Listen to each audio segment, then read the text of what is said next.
Would you look at a woman in sandals, a faded cotton dress, and a grocery tote bag, and trust her with a $500,000 decision? Don't answer fast. Actually think about it. Picture the scene. You're at a bank. In line. And next to you there's a woman in her early 60s, gray hair pulled back in a bun, sun-weathered skin, no nail polish, and in her hands one of those reusable cloth bags you see at farmers markets. And she turns to the branch manager and says she needs to authorize a wire transfer for $500,000. What do you feel? Not what you want to feel. What you actually feel. That little twinge. That thought that flashes through your mind so fast it's almost invisible. Does this woman know what she's doing? Yeah. Everyone who crossed this woman's path felt exactly that. And every single one of them paid the price. Some lost money. Others lost their reputation. And one lost everything. But I'm getting ahead of myself. This story starts in a place you wouldn't expect. It starts with silence. 40 years of silence. In a small town in rural Tennessee, one of those towns with a courthouse square, a church with a bell that rings at 6, and a main street that everyone just calls downtown. The kind of town where everybody knows everybody's business. Or at least thinks they do. And in this town lived a couple. Earl Ray Whitfield and Grace Ann Whitfield. Earl and Miss Grace. Married 41 years. No children. They lived in a simple house on the edge of town, with a porch that had a wooden swing, a screen door that creaked, and a pecan tree in the backyard that dropped nuts every fall like clockwork. Earl was one of those men the whole town knew but nobody really knew. You know the type? The guy who tips his hat to every lady he passes, who helps push your truck when the battery dies on the hill, who shows up at every church potluck with a casserole dish his wife made, but the second you ask about his own life, he changes the subject like a man dodging a pothole on a dirt road. Getting by, thank the Lord, that was his standard answer. Always. To any question. How's the farm, Earl? Getting by, thank the Lord. How are the finances, everything okay? Getting by, thank the Lord. How's your health? Getting by, thank the Lord. He woke up every day before 5. Wore the same khaki work pants, he must have had 6 identical pairs in the closet. Button-down shirt, straw hat, worn leather boots. Drank black coffee with no sugar that Miss Grace brewed in an old percolator. And went out to take care of things. Nobody knew exactly what things were. They knew he had land. A parcel here, another there. Nothing special, from what anyone could tell. He drove a 1990-something Ford F-150 that coughed on ignition, blew blue smoke on hills, and had the passenger seat patched with duct tape. And when anyone suggested he trade it in, he'd shrug and say, "She still runs." And Miss Grace was the perfect extension of that silence. The town saw her as the typical rural wife. She kept the house. Watered her garden. Baked pies for the church bake sale. Went to Sunday service. Chatted with the neighbors about whatever was on television. Bought bread at Miller's Bakery every morning, always at the same time, always in the same simple dress, always in sandals. People liked her. Sincerely liked her. Miss Grace is a saint, they'd say. Good woman. Devoted. Took care of that man like he was a king. And in that sentence, took care of that man, was packed everything the town thought it knew about that marriage. He worked. She kept house. He decided. She supported. He thought. She existed. As if her function was just to be there. Present but passive. Visible but transparent. Nobody, not a single soul, ever imagined the reality was exactly the opposite. Because Earl, over the course of 40 years, as quietly as breathing, had built a fortune that would make a lot of people in suits and ties choke on their coffee. He started in the early 80s buying small plots of land nobody wanted. Rocky ground, hillside lots, parcels that the big farmers wouldn't touch. He paid cheap. Sometimes he paid with labor, fixed fences, helped with harvest, traded favors for acreage. And then he planted. And waited. And when prices went up, he sold half and bought double somewhere else. And planted again. And waited again. And repeated. For decades. In the 90s, when the soybean boom hit the river valleys of West Tennessee, Earl already had land there. Bought for almost nothing 5 years earlier. Land that suddenly was worth 10, 20, 50 times more. But he didn't sell. He leased it out. Let other people farm it and collected rent. And with the rent money, he bought cattle. Not just any cattle, registered Angus, bought at auction under the guidance of a livestock consultant out of Nashville that Earl paid a retainer. And the cattle multiplied. And the cattle money went into investments. And the investments grew. And the returns became more land. And more cattle. And more investments.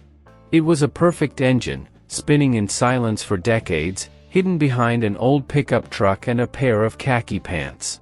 By the end, Earl had accumulated over 3,000 acres of productive farmland spread across 3 counties. 3 farms registered under agricultural LLCs he set up himself. A herd of registered Angus cattle valued in the millions. And a portfolio of financial investments managed by a wealth advisory firm in Nashville, treasury bonds, municipal bonds, agricultural funds, blue-chip stocks, that earned more per month than the mayor of that town made in a year. And who managed all of it day to day? Who made the operational decisions? Who called the firm in Nashville and said, sell that position, or hold that bond? Who reviewed the lease contracts clause by clause? Miss Grace. Grace and Whitfield. The woman in sandals. Because Miss Grace was not just the wife. She was, and always had been, the financial brain behind the entire operation.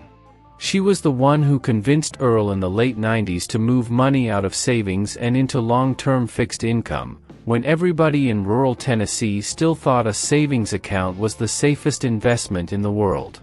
She was the one who suggested buying farmland in the river valley when a distant cousin mentioned in passing that they were building a grain terminal in the area. Miss Grace heard that, researched it, ran the numbers, and told her husband, buy now.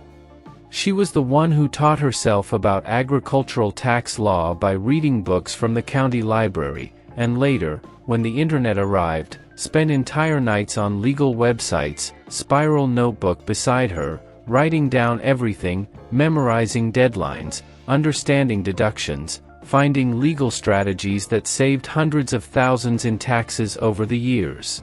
She was the one who, at 58 years old, completed an online certificate in financial management from Cornell University's extension program. Studied for 8 months.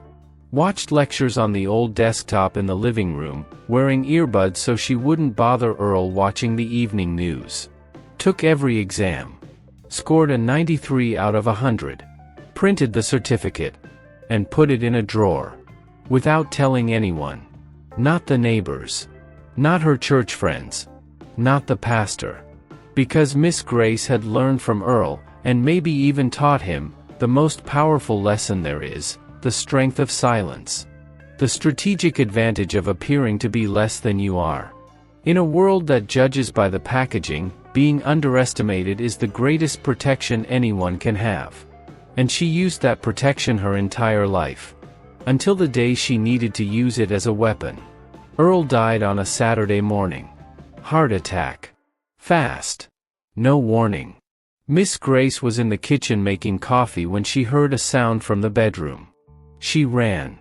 He was on the floor beside the bed, hand on his chest. She called 911. Tried chest compressions, she'd watched a video about it once. But it didn't help. By the time the paramedics arrived, Earl was gone.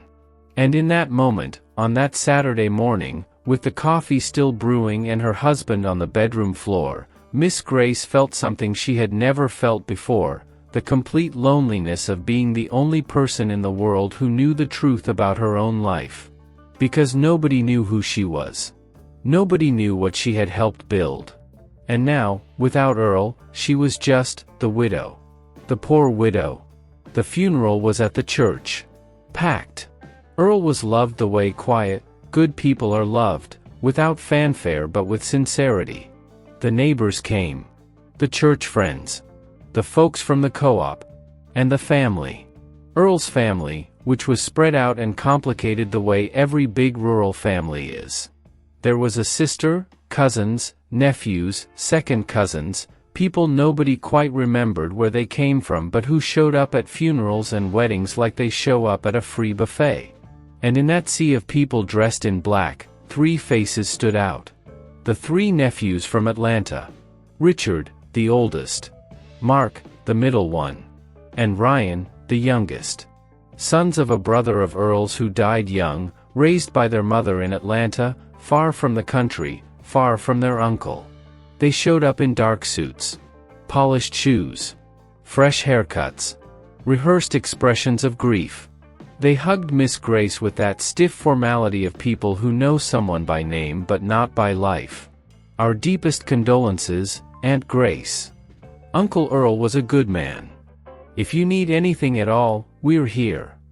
Phrases off a shelf. Ready-made.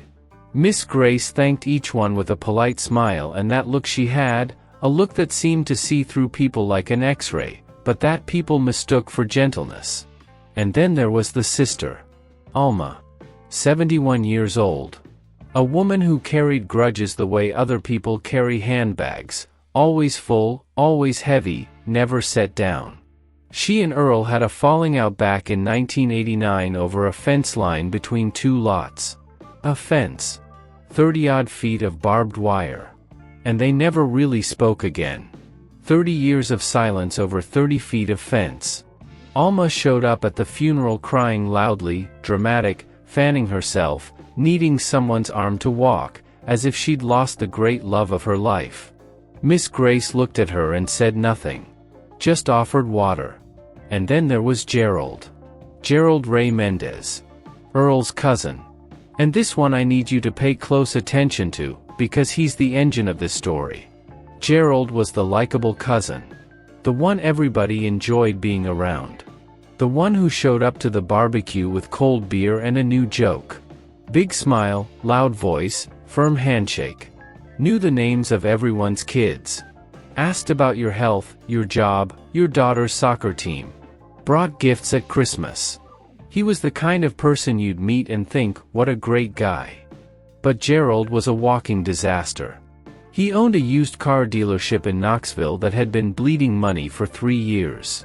He bought cars overpriced, sold them under value, spent more than he brought in, and covered the hole with loans. Bank loans. Finance company loans. And in recent months, loans from people you don't want to owe money to. His wife, Sandra, had threatened to leave twice. His daughter wouldn't speak to him. And he slept with his phone under his pillow because he was afraid of calls at 3 in the morning. Gerald was a desperate man wearing a smile as a mask. And when Earl's estate was opened, when the numbers showed up on paper, when the county clerk looked at the inventory and nearly dropped his pen, Gerald saw the exit. The total estate was valued at approximately $22 million. And the will, handwritten by Earl, notarized and witnessed, said one thing: I leave everything to my wife, Grace, and the smartest person I have ever known. She knows what to do. Trust her as I trusted her. Trust. That word. It looks so beautiful on paper and dissolves so fast when there's $22 million on the table. Gerald read the will and felt 2 things at once: desperation and opportunity. Because in his mind, and here's the poison, here's what makes this story about so much more than money, in his mind, Miss Grace didn't deserve it. Not because he was evil. But because he genuinely, sincerely believed that a woman like her, old, no degree, no apparent experience, who her whole life was just the wife, couldn't possibly handle an estate of that magnitude. And if she couldn't handle it, someone had to step in. And that someone, by a convenient coincidence of twisted logic, was him. 3 weeks after the funeral, Gerald called a meeting. Called the 3 nephews in Atlanta. Called Alma. Called 2 distant cousins. and booked a conference room at a law firm in Knoxville. Nice office, glass doors, gold lettering on the facade, receptionist serving coffee in china cups. The attorney was a man named Trent Holloway. 38 years old. Good-looking. Hair slicked back. Slim tie. The kind of lawyer who drops legal terms as casually as people chew gum. Ambitious in a way that made ambition look like a personality flaw. Gerald and Trent knew each other because Trent had represented the dealership in a labor dispute. And they had a clear arrangement: if they managed to redirect part of the estate, Trent would take 15% of whatever the family received. The meeting lasted 2 hours. Gerald ran the show. He had prepared a presentation, I'm not kidding. He brought a folder with printed documents, data about the estate he'd managed to dig up, and a proposal. A formal proposal for how the money would be divided once everything was settled. The legal strategy was this: they would file a petition for partial conservatorship. Not full, partial. The difference is subtle but important. They wouldn't claim Miss Grace was incapable of living alone. They would claim she was incapable of managing a complex estate. That her age, limited formal education, and supposed emotional dependence on her husband made her vulnerable to exploitation by third parties. And they'd ask the judge to appoint a conservator, a court-appointed administrator, for the estate. And they'd suggest, of course, that this conservator be someone from the family. Someone with business experience. Someone like Gerald. The twisted beauty of the plan was that it didn't attack Miss Grace. It protected her. In the narrative they were building for the judge, Miss Grace wasn't the villain. She was the victim. A poor elderly woman who needed to be saved from herself. And they were the heroes. The devoted relatives who selflessly stepped up to care for the helpless widow. It was pure manipulation, wrapped in the language of concern. Richard, the oldest nephew, agreed immediately. He saw a chance to pay off his condo mortgage in Atlanta. Mark, the middle one, agreed too. Mark never thought much, he just followed his older brother. And Ryan, the youngest, felt a knot in his stomach he couldn't name. But when he opened his mouth to question it, he looked around, saw everyone nodding, and went quiet. Because questioning meant opposing the family. And opposing the family felt like swimming against a current. You could try, but you'd tire out before you got anywhere. Alma agreed without even reading the papers. Because for her, this wasn't about money. It was about 30 years of resentment. About the brother who never apologized for the fence. And if she couldn't punish the brother, the widow would do. And Trent Holloway, with his salesman smile and his expensive pen, drafted the petition that same week. But there was one person at that table who said nothing all evening. Alma's daughter. A 26-year-old named Ellie. Grade school teacher. Salary $34,000 a year. Curly hair, round glasses, small hands that graded children's homework until midnight. Ellie wasn't on the list of beneficiaries, too young, too far removed from the main branch of the family. Her mother dragged her to the meeting because, it's a family thing, Ellie, just show up. So Ellie showed up. And she listened to everything. And she didn't eat. Didn't drink. And when Gerald passed around the table with the proposed division, that table with names and percentages, as if a dead man's estate were a birthday cake to be sliced, Ellie felt nauseous. A physical, visceral nausea that climbed from her stomach and lodged in her throat. Not because of greed. She didn't want any money. The nausea was for another reason. Ellie knew Miss Grace. Not the way the others knew her, from a distance, by the label, by the surface. Ellie knew her for real. Because when Ellie was a little girl and Alma cut ties with Earl over the damn fence, Miss Grace stayed in the girl's life. Every year on Ellie's birthday, a package arrived in the mail. Always the same thing, a book and a handwritten note. Never a doll. Never a toy.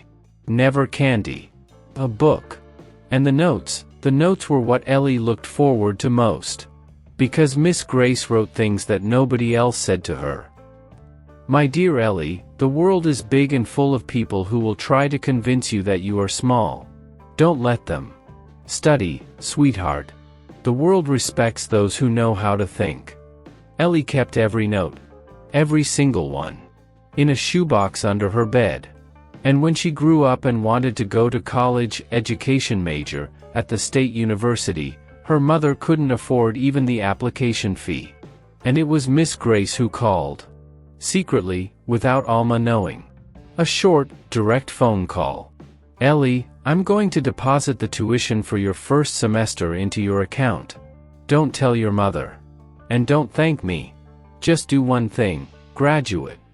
Ellie graduated. With honors. And she never forgot.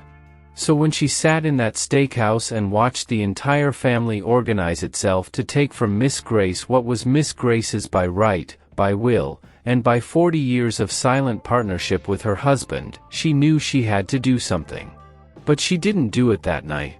Ellie was smart enough to know that speaking up there, in that moment, would be useless. One voice against 6. She'd be swallowed whole. So she waited.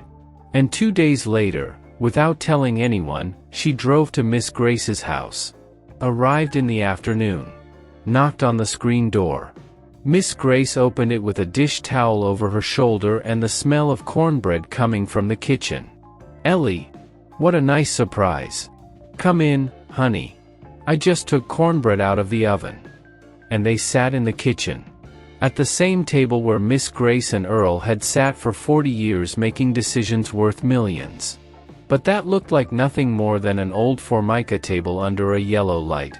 And Ellie, her voice shaking, her hands squeezing the coffee mug, told her everything. The meeting. The lawyer. The conservatorship strategy. The division table. The percentages. The names. Everything. Every detail she could remember came pouring out at that table like a faucet of dirty water, all at once, jumbled, rushed, mixed with anger and shame and fear. And when she finished, she looked at Miss Grace expecting tears. Or rage. Or panic. Or at least surprise. But Miss Grace was calm. Absurdly calm.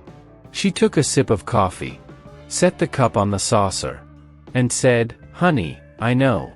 Ellie blinked. "You know? I've known since the first meeting. The girl who works as a receptionist at that Trent Holloway's office is the cousin of the woman who runs the bakery on the corner. And she told me the next morning, because in this town, sweetheart, gossip travels faster than the internet." Ellie sat there speechless. Not because Miss Grace knew. But because of the calm. The absolute, unshakable, almost unsettling calm. And then Miss Grace did something Ellie never expected. She stood up, walked to the kitchen cabinet, the white one with the glass doors that had china inside, opened the bottom drawer, the one where you'd normally keep dish towels and candles and matches, and pulled out a folder. A thick folder. Black. With colored dividers. And set it on the table next to the cornbread. "Sit here beside me," she said. And for the next 4 hours, Miss Grace opened that folder and showed Ellie everything. She showed the land purchase contracts with handwritten notes in the margins, good soil for soybeans, below market price, buy. She showed cash flow spreadsheets written by hand that were so organized, so detailed, so clean they looked like they came from an accounting firm. She showed the notebooks. 17 spiral notebooks. Each one a different color. With meticulous records of every financial transaction from the last 20 years, cattle purchases, crop sales, investment returns, tax payments, reinvestments. All dated. All with amounts. All cross-referenced. She showed the correspondence with the firm in Nashville, printed emails, letters, reports, where it wasn't Earl giving the instructions. It was her. Grace Ann. In clear, direct, technical language. Requesting reallocation of 40% of the Treasury bond position into a municipal bond fund maturing in 2022. That was Miss Grace. That was her language. The woman the town thought only baked pies and went to church. And when Ellie was almost breathless from all the information, Miss Grace opened the last divider in the folder and pulled out a framed certificate. Certificate in Financial Management, Cornell University Extension, completed, 2019, final grade, 93 out of 100, Grace and Whitfield. Ellie stared at the certificate for a long time. And when she looked up, there were tears running down her face. Not from sadness. From admiration. An admiration so deep it ached. "Miss Grace," she whispered, "they have no idea, do they?" And Miss Grace smiled. A small smile. Quiet. The smile of someone who kept a secret so long it became part of their face. "Nobody ever does, sweetheart. And that's exactly why it works." But Miss Grace hadn't just gathered documents. She'd done something else. 3 days after Earl's death, 3 days, while the neighbors brought casseroles and the town whispered condolences, Miss Grace had called the wealth advisory firm in Nashville. Not to cry. Not to ask for help. To review the investment portfolio. To confirm the powers of attorney were current and valid. And to ask for a referral to an attorney. She was specific, she wanted a female attorney. A woman. Specializing in estate law. With experience in high-complexity probate disputes. And the firm, which had known Miss Grace for over 15 years, which knew exactly who she was, which treated her with the respect she deserved because they saw the numbers she managed, recommended Victoria Ashworth. 55 years old. Law degree from Vanderbilt. Specialization in estate and trust law from Columbia. Masters in property law from Oxford. 30 years of practice. Over 200 probate cases. A reputation that made experienced lawyers sweat when they learned she was on the other side. Miss Grace interviewed Victoria by phone. Asked questions for 40 minutes. About strategy. About timelines. About risks. About precedents. And at the end, she said, "Ms. Ashworth, I'm going to hire you. But I have one condition. I don't want you to enter the case yet. I want to wait. I want them to commit first. To put everything on paper. To let their lawyer expose himself. To let the judge see their petition and form a first impression. And then, when they're confident, when they think they've already won, that's when you walk in." Silence on the line. And then a laugh. Low. Knowing. The laugh of a professional who has just met a client who thinks like a strategist. "Miss Grace," said Victoria Ashworth, "I think we're going to get along very well." The conservatorship petition was filed on a Tuesday. Trent Holloway did competent work, it must be said. The petition was well written, well argued on the surface, with careful language that avoided sounding predatory. He attached generic expert reports about cognitive capacity in the elderly, studies and articles about how older people can struggle with complex financial decisions. No specific evaluation of Miss Grace, of course. Because nobody ever evaluated Miss Grace. Nobody ever thought it was necessary. They attached depositions from neighbors. And the neighbors, who were good people with no malice, confirmed exactly what they'd always seen: Miss Grace is real sweet. Takes care of the house. Bakes for the church. Keeps to herself. Every sentence was true. And every sentence was a lie. Because the sentences painted an incomplete portrait. They showed a domestic woman. A woman whose world was the house, the kitchen, the church. And they omitted, not out of malice, but out of ignorance, everything that existed underneath. It was like describing an iceberg by showing only the tip. The judge assigned to the case was Judge William Hargrove. 61 years old. 30 years on the bench. A serious, respected man who prided himself on his impartiality. He read the petition carefully. Reviewed the exhibits. And he felt, didn't think, felt, that maybe the family had a point. Not out of malice. Not out of corruption. But out of bias. That silent bias that lives in all of us. He looked at the papers and saw on one side an organized family with an attorney, and on the other a 62-year-old widow living alone in a modest neighborhood. And his brain, trained, experienced, but still human, made the automatic calculation that human brains make, maybe she does need help. He set the hearing.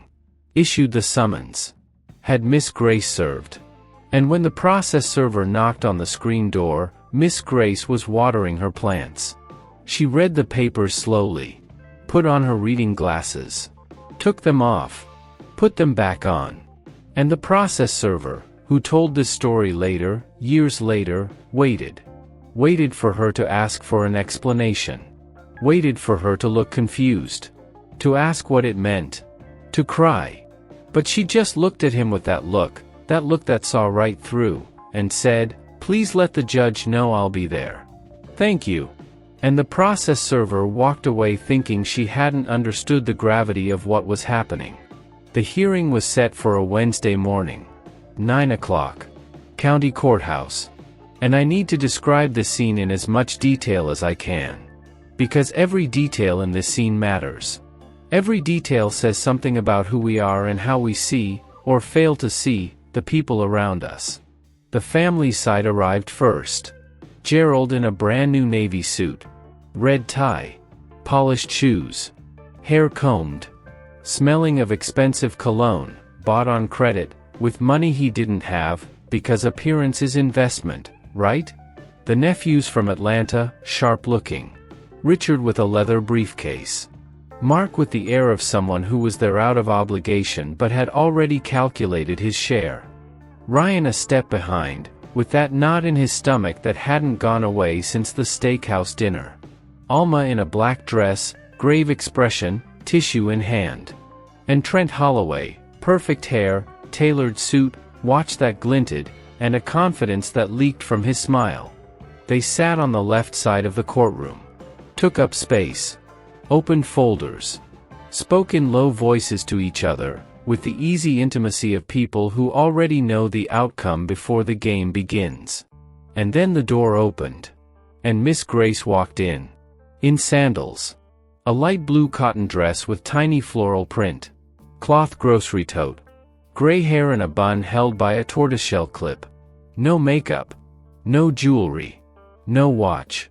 Nothing that said power to anyone who didn't know where to look. She walked in slowly. Looked around calmly. And sat on the right side. Alone. With the grocery tote in her lap. Gerald leaned over to Trent and whispered, his lips barely moving, "She didn't even bring a lawyer." And Trent closed his eyes for a second and smiled. The smile of a man who has already won. Because in his mind, it was over. An elderly woman alone, unrepresented, in a conservatorship hearing. It was like playing chess against someone who doesn't know how the pieces move. The judge entered. All rise. Be seated. Formalities. And the hearing began. Trent Holloway asked to speak and opened with a speech he had clearly rehearsed. He talked about family responsibility. About the duty to protect the vulnerable. About the complexity of the estate. Cited case law. Cited expert reports.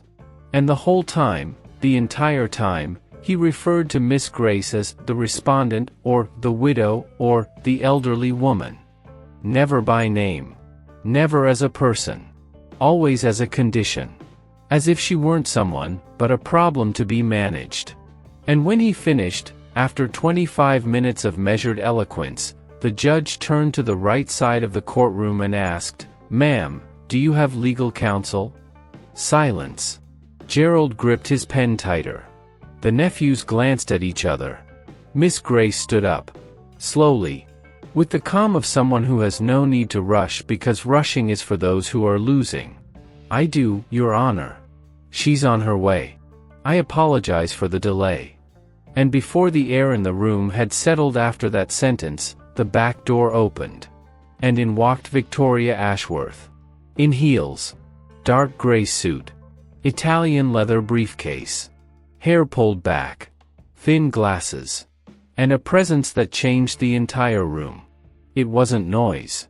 It wasn't a gesture. It was gravity. The presence of someone who knows exactly where she is, why she's there, and what she's about to do. Trent Holloway turned his head and recognized her. And his smile, that premature victory smile, vanished from his face like chalk in rain. Because Victoria Ashworth was known. In 3 states. For one very specific thing, she chose her cases with almost surgical precision. She only took what she was certain she could win. And when she showed up, it meant the other side was in serious trouble. She sat beside Miss Grace, opened her briefcase, arranged the documents, and said to the judge in a voice that was nearly a whisper but filled the entire room, "Your Honor, with the court's permission, I'd like to present my client's defense." And what happened over the next 2 hours, was something that the people in that courtroom describe to this day with a mixture of horror and admiration. Victoria began by requesting the admission of evidence. And she submitted everything. Every notebook. Every contract. Every spreadsheet. Every piece of correspondence. The 17 spiral notebooks were placed on the judge's bench one by one, like cards laid on a poker table. The contracts with Miss Grace's handwritten notes in the margins. The printed, authenticated emails to the Nashville firm with detailed technical instructions signed by Grace Ann. The bank statements showing complex transactions, buying and selling securities, rebalancing across funds, hedging operations, tax planning, all authorized by Miss Grace. Not by her husband. By her. And the Cornell certificate. And every document she placed on that table was another brick in the wall that was burying the family's case a little deeper. But she didn't stop at defense documents. Because Victoria Ashworth didn't come just to defend. She came to demolish. She requested the admission of the client profile from Earl's Agricultural LLC on file at the Nashville firm. And on that profile, there was a field, a specific, formal, registered field, labeled Individual Authorized for Investment Decisions. And the name listed there since 2003 was not Earl Ray Whitfield. It was Grace Ann Whitfield. Over 20 years as the officially authorized decision-maker. Formal. Documented. On record. The woman the family was calling incapable had been formally in charge of the assets for more than 2 decades. The silence in the courtroom weighed like concrete. Trent opened his mouth to speak, but Victoria raised her hand, a small gesture, almost gentle, and said, "I'm not finished, counselor." And then she played the last card. The card Miss Grace had saved for the end. The card that broke everything. Ellie, the teacher, the great-niece, the girl of books and handwritten notes, had gotten a copy of the division table Gerald handed out at the steakhouse dinner. Her mother, Alma, had kept a copy in her nightstand drawer. And Ellie took it, photographed it, and gave it to Miss Grace. Who gave it to Victoria? Who had it notarized? And was now placing it before the judge. That piece of paper. With names. With percentages. With the prearranged division of an estate that was still legally in Miss Grace's hands. The material, incontestable proof that the conservatorship petition had nothing to do with protection. It was about appropriation. About taking. Using the court system as a crowbar. Victoria looked at the judge and said, with a calm that was more frightening than any shout, "Your Honor, what we have here is not a conservatorship petition driven by family concern. What we have here is a coordinated attempt at estate fraud against a widow, using age and gender bias as the vehicle of persuasion. The family never evaluated my client. Never requested a medical assessment. Never ordered a cognitive evaluation. Never reviewed her history with the estate. They simply looked at her, and decided she was incapable. And they were hoping Your Honor would do the same." And that last sentence, "hoping Your Honor would do the same," hit the judge like a punch. Because it was true. And he knew it. He looked at the documents. Looked at the division table. And looked at Miss Grace, sitting there in sandals and a grocery tote, and for the first time in the entire case, he saw her. Not the widow. Not the elderly woman. Not the respondent. He saw Grace Ann Whitfield. A woman who had spent 40 years silently managing a multi-million-dollar estate, without asking for credit, without seeking recognition, without needing to prove anything to anyone. Until now. Trent attempted one last move. Tried to question the authenticity of the documents. And Victoria, without raising her voice, without breaking stride, responded, "Counselor, if you are suggesting that my client fabricated 20 years of notarized records, official correspondence, and certifications issued by accredited institutions, I would strongly suggest you think very carefully before formalizing that claim. Because it could constitute defamation and abuse of process, and I will not hesitate for 1 second to seek all appropriate sanctions." Not 1 second. Trent Holloway did not say another word. The judge adjourned the hearing. The ruling came 2 days later. The conservatorship petition was denied in its entirety. Victoria's motion for sanctions was granted against all petitioners. Gerald, the nephews, Alma, and Trent Holloway were ordered to pay penalties. And the judge referred the case to the district attorney's office for investigation of possible fraud upon the court. The family left the courthouse in silence. Gerald was the first out. Didn't look at anyone. Said nothing. Got in his car and drove aimlessly for 2 hours before going home. The nephews practically ran. Richard was on the phone with his office in Atlanta before he reached the parking lot, already calculating the damage. Mark followed his brother. Ryan stood on the sidewalk for a long time, staring at nothing, feeling the weight of every single thing he should have said and didn't. Alma cried the entire walk to her daughter's car. But this time they were real tears. No performance. And Trent Holloway left through the back door. Literally. Because he knew this was heading to the State Bar's Ethics Committee. And it would stain his career in a way that hair gel and nice ties couldn't fix. And Miss Grace? Miss Grace walked out the front door. In sandals. With her grocery tote. Same pace as always. And on the way home, she stopped at Miller's Bakery. Bought a blueberry muffin. Because it was Wednesday. And Wednesday was Blueberry Muffin Day. But this story doesn't end here. If it ended here, it would be a story about justice. About victory. About good triumphed over evil. And it would be satisfying. But it would be shallow. Because this story isn't about winning. It's about what comes after winning. It's about character. And character isn't revealed in victory. Character is revealed in what you do with the power that victory gives you. And what Miss Grace did, is what transforms this story from good to unforgettable. 6 months after the hearing, Miss Grace called Ryan. The youngest nephew. The one who felt the knot in his stomach but didn't have the courage to speak. She knew, because she knew everything, as she always had, that Ryan was struggling to pay for his 2 kids' school.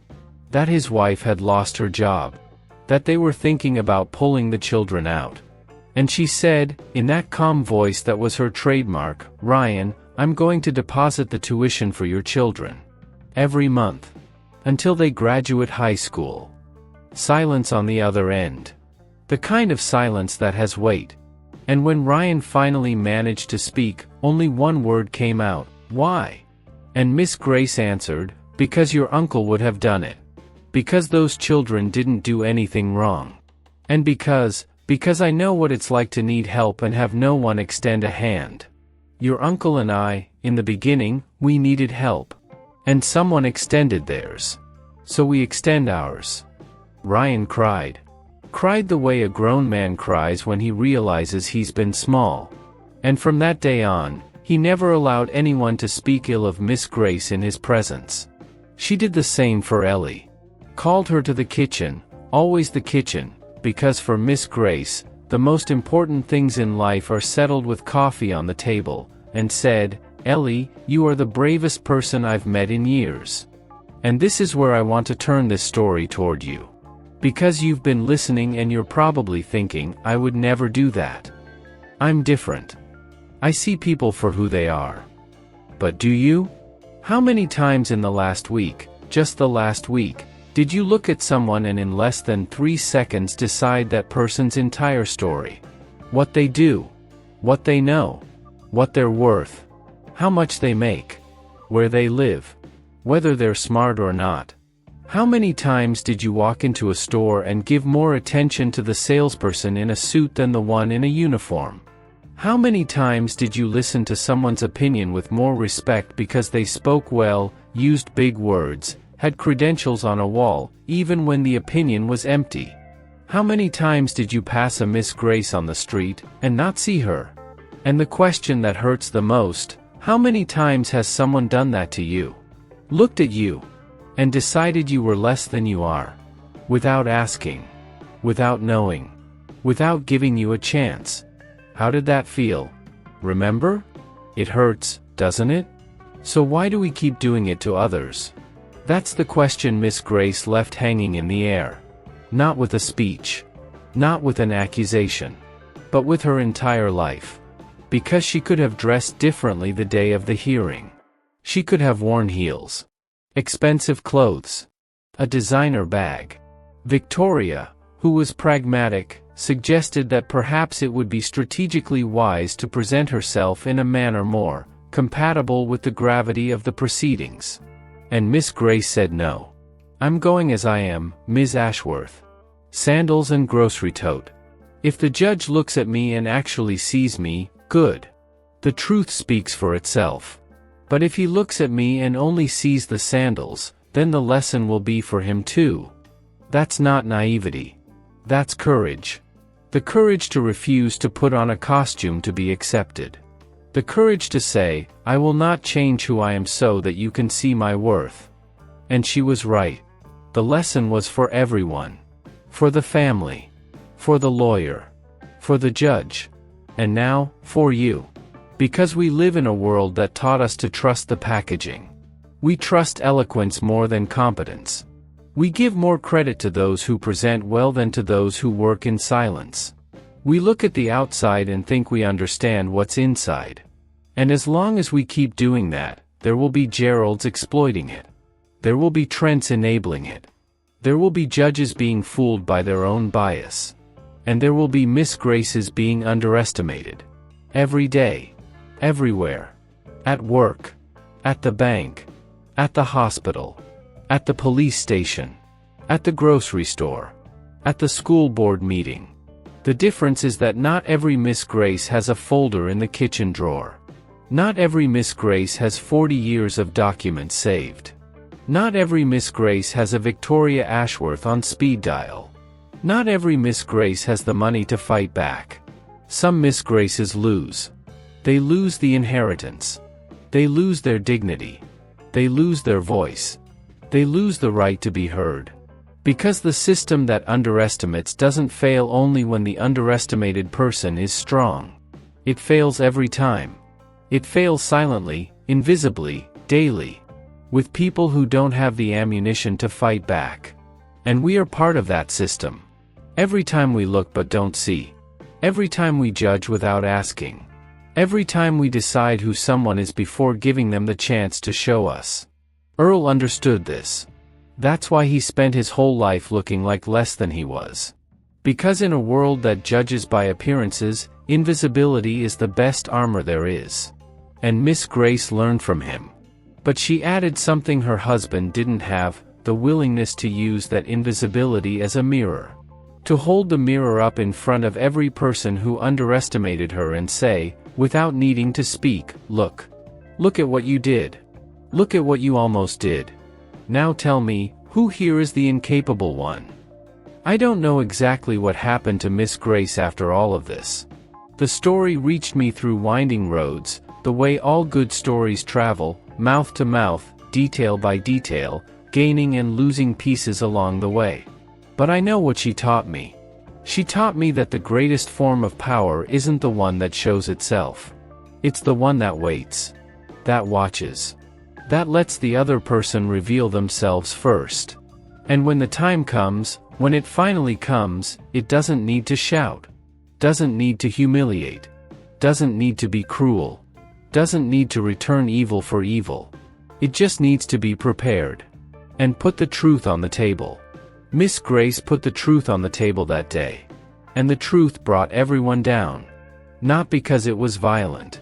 But because the lie that held that family together was so fragile, that all it took was a woman in sandals placing 17 notebooks in front of a judge for everything to crumble like a sandcastle.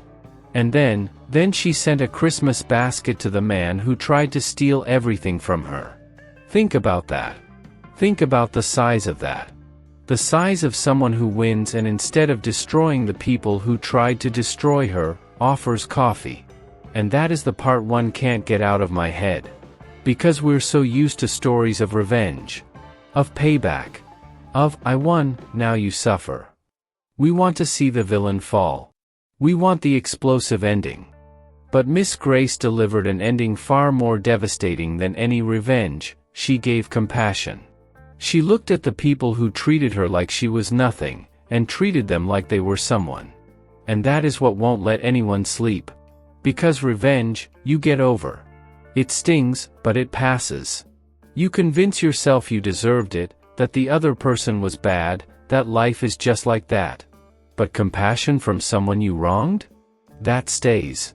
That burns inside in a way that doesn't fade. Because it forces you to look at yourself and ask, what kind of person am I, that I needed the kindness of someone I tried to destroy? And if you're hearing this right now and you felt something, a tightness in your chest, a discomfort, a quiet recognition, good. That discomfort is the lesson working. Because the next time you cross paths with someone in sandals, someone in a simple dress, someone who doesn't look important by the standards we were taught to respect, and your brain automatically says, I know who this person is, maybe, just maybe, you'll remember Miss Grace. And maybe you'll stop. And look again. Really look, this time. Because everyone who underestimated her in that courtroom, everyone who looked at her and saw only sandals, only a grocery tote, only a cotton dress, every single one of them learned in the hardest possible way a truth we keep insisting on forgetting. You never know the full story of the person standing in front of you. And treating someone as if you do, that is the most expensive mistake there is. Ask Gerald. He's in his studio apartment in Chattanooga, staring at a card taped to the refrigerator, and he can confirm.